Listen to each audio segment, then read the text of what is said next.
नमस्कार। आज capital one Studios में मैं राजेश कपूर आपका बहुत बहुत स्वागत करता हूं और आज मेरे साथ एक बहुत ख़ास मेहमान हैं जिनका परिचय मैं भी कुछ देर में आपसे करूंगा। लेकिन उससे पहले मैं आपसे कुछ दो शब्द ये कहना चाहता हूं कि हम लोग पिछड़ा वर्ग, इस बारे में बात तो बहुत करते हैं, सुनते भी हैं, इस शब्द को बहुत सुना है हम लोगों ने, लेकिन हम लोग कितने हैं जो इसका मतलब जानते हैं, भारत का पिछड़ा वर्ग। तो इस चीज़ को हम लोग समझेंगे और इसके साथ साथ एक और शब्द भी है, वनवासी।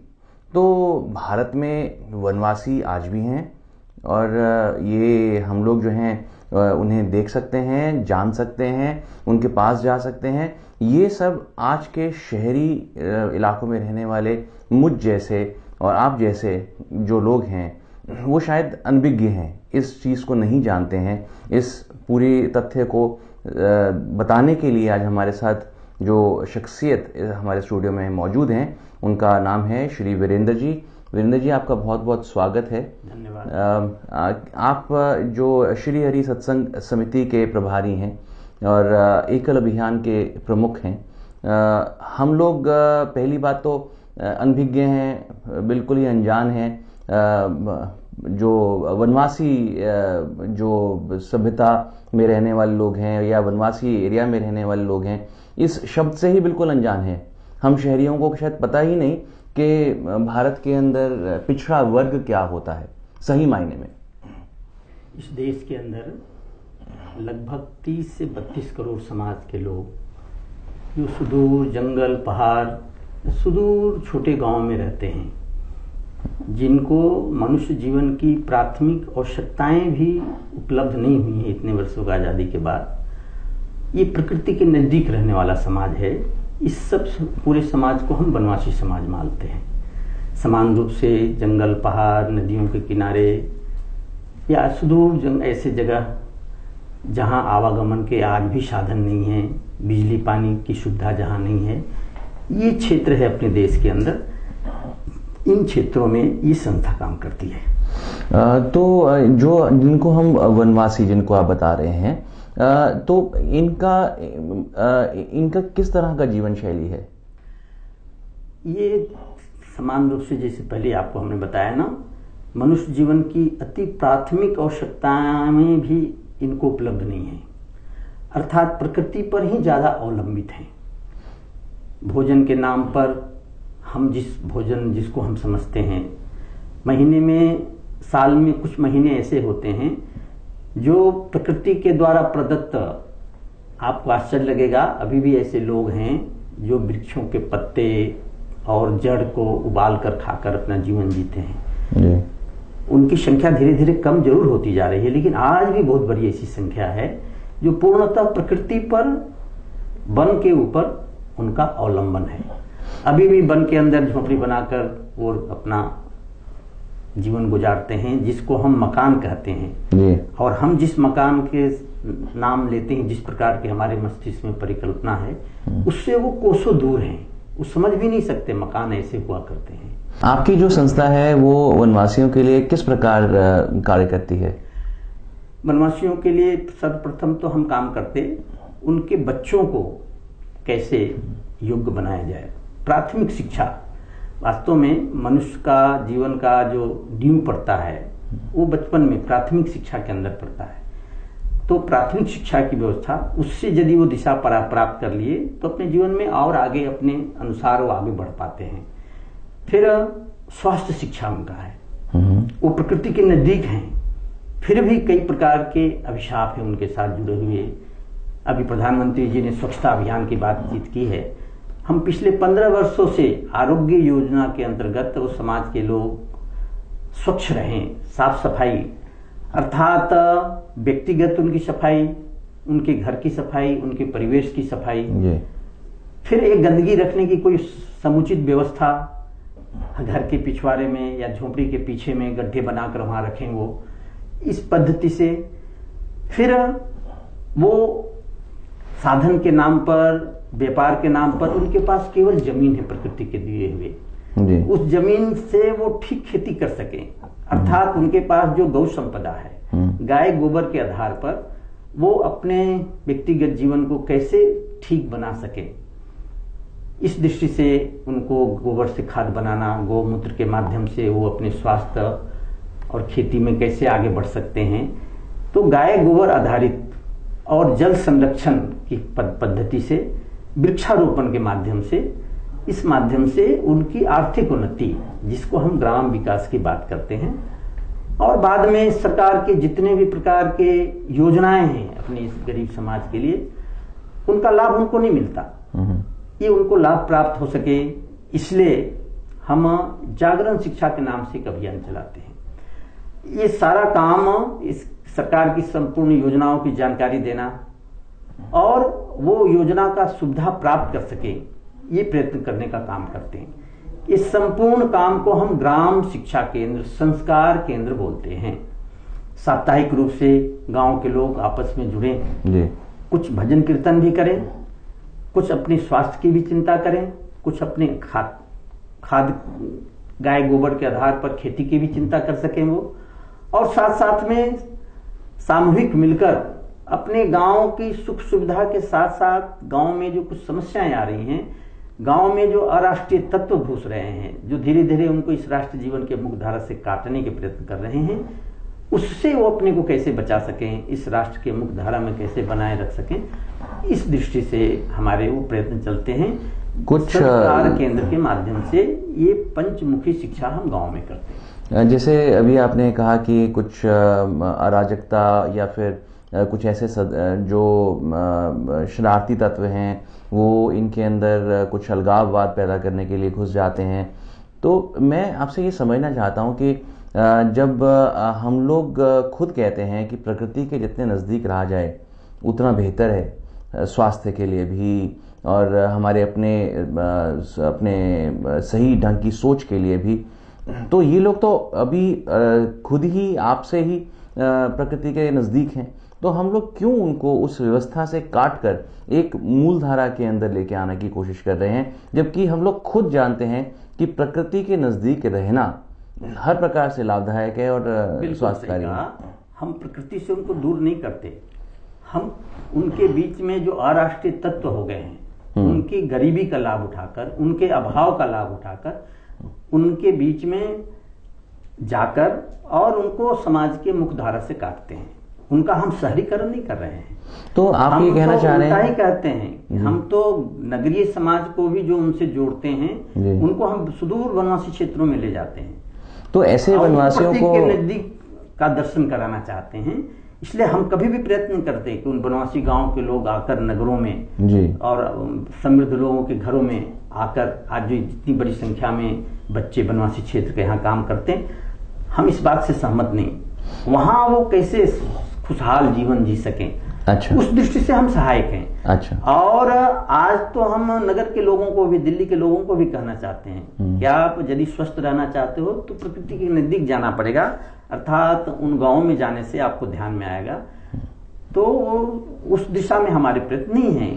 तो ये सोच कब शुरू हुई और क्या ऐसी चीज थी जिस वजह से इस सोच ने जन्म लिया? क्योंकि वनवासियों के लिए कुछ किया जाए और वो तो अपने आप में खुद ही मस्त हैं, क्योंकि एक तरीके से जानते ही नहीं संसार है क्या, क्या उन्नति हो रही है, उन्नति के बारे में नहीं जानते, अपने एक छोटे से दुनिया के अंदर खुश हैं।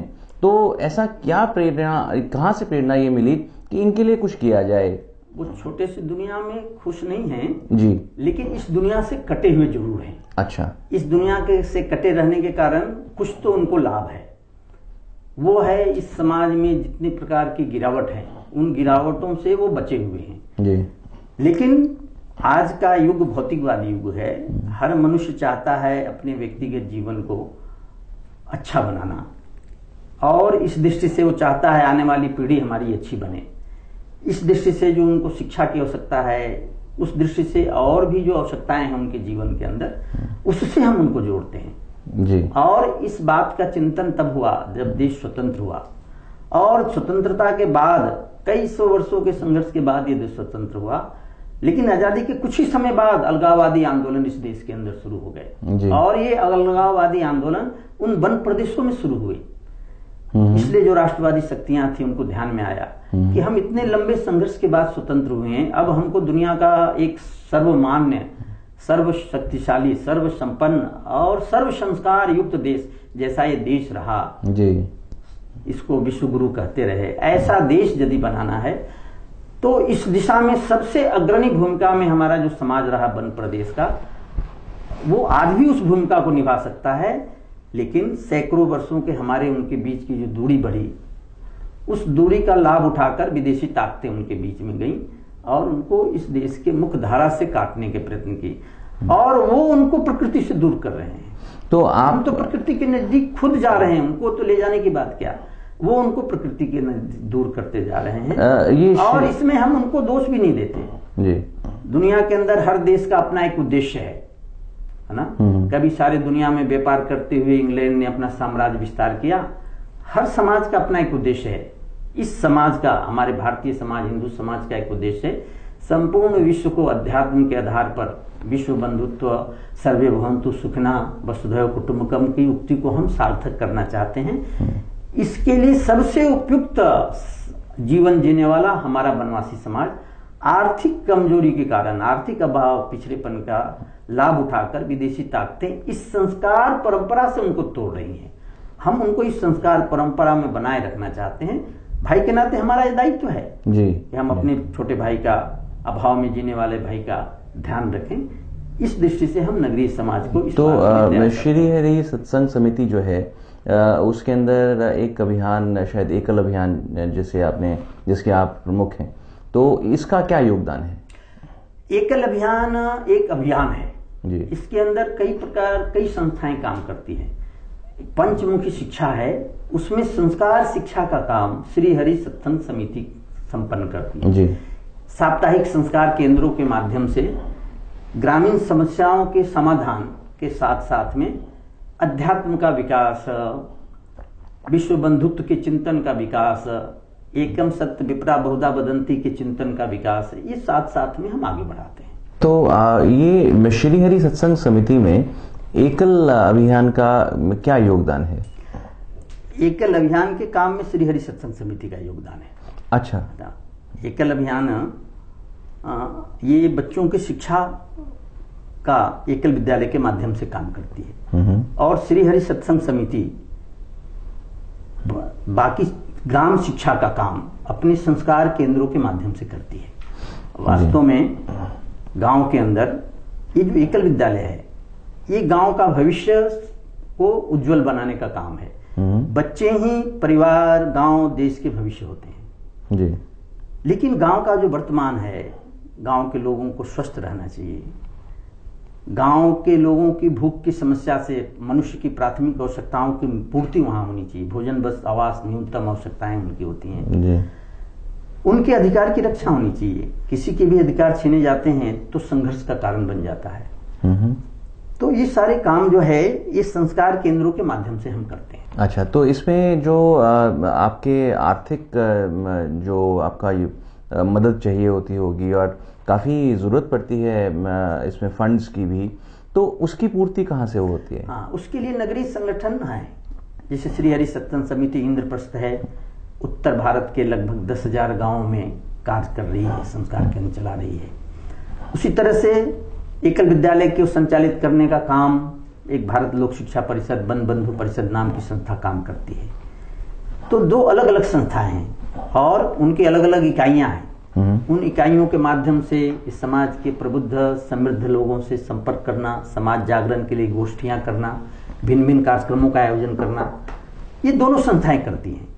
पिछले 9 जनवरी को अपनी हरि सत्संग समिति ने दिल्ली के अंदर सिविक सेंटर में एक बड़ा कार्यक्रम किया, जिस कार्यक्रम में इस दिल्ली के लगभग 1500 प्रबुद्ध जन वहां उपस्थित थे जी। काफी बंधुओं को स्थान नहीं उपलब्ध करा पाए हम, लेकिन बड़े उत्साह से 3 साढ़े 3 घंटे तक सब लोग रहे, सबने विषय को समझा।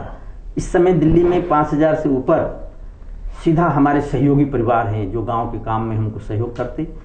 50,000 से अधिक लोग हमारे संस्था के बारे में जानते हैं, भिन्न भिन्न कार्यक्रमों में आते रहते हैं।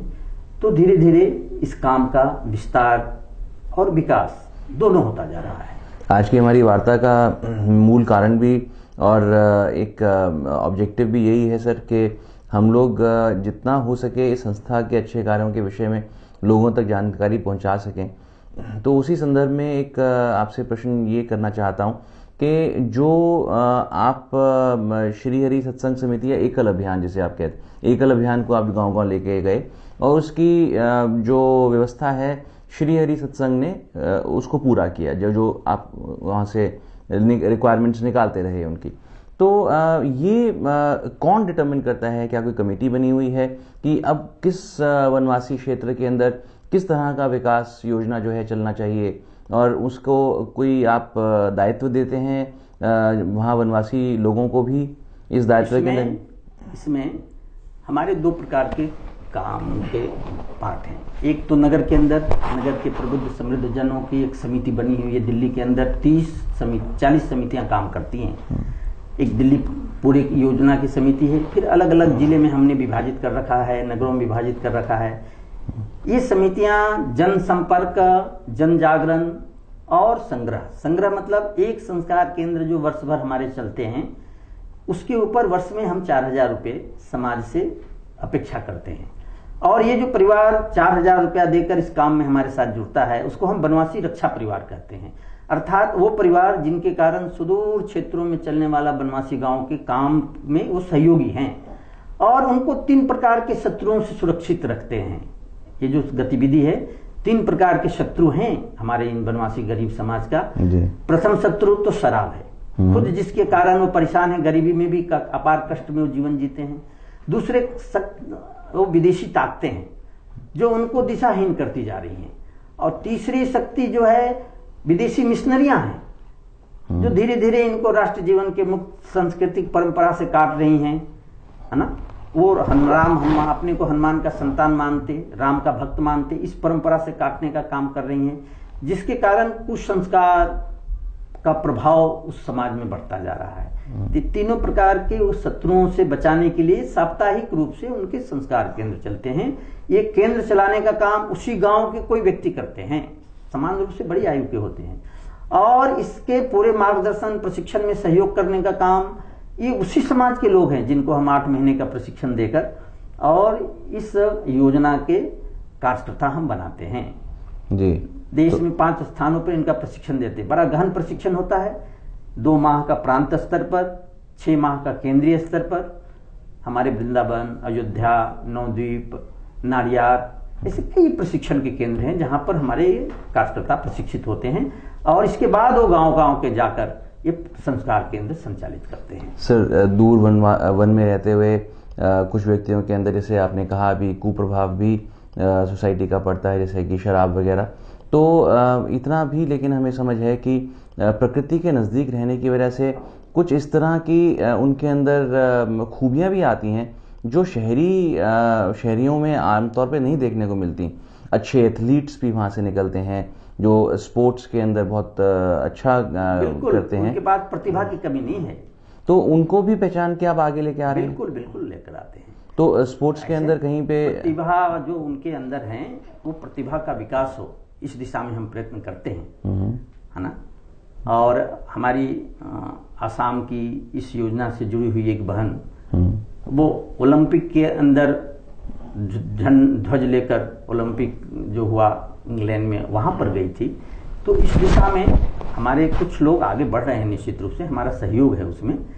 आप किस तरह का सहयोग इस समय प्राप्त कर रहे हैं हमारी सरकार से, बीजेपी की सरकार से, और जो प्रधानमंत्री जी का एक बहुत ही अच्छा उनके विचारधारा है कि हर बंदे को एक समान एक ही पायदान के ऊपर रखकर, उनका एक सपना भी है कि हर व्यक्ति जो है एक समान रहे, समांतर एक तल पे वो खड़ा कर दें उनको, ऐसा उनका सपना भी है। तो क्या आपके इस अभियान के अंदर उनका कोई योगदान विशेष तौर पे हुआ है? हम समाज के सामाजिक संगठन होने के नाते समाज के सहयोग से संपूर्ण काम को आगे बढ़ाने पर विश्वास करते हैं। वास्तव में सरकार भी समाज के ही कारण चलती है जी, और इसलिए शक्ति का मूल स्रोत समाज है और अपने समाज को अपने समाज के बारे में सोचना चाहिए।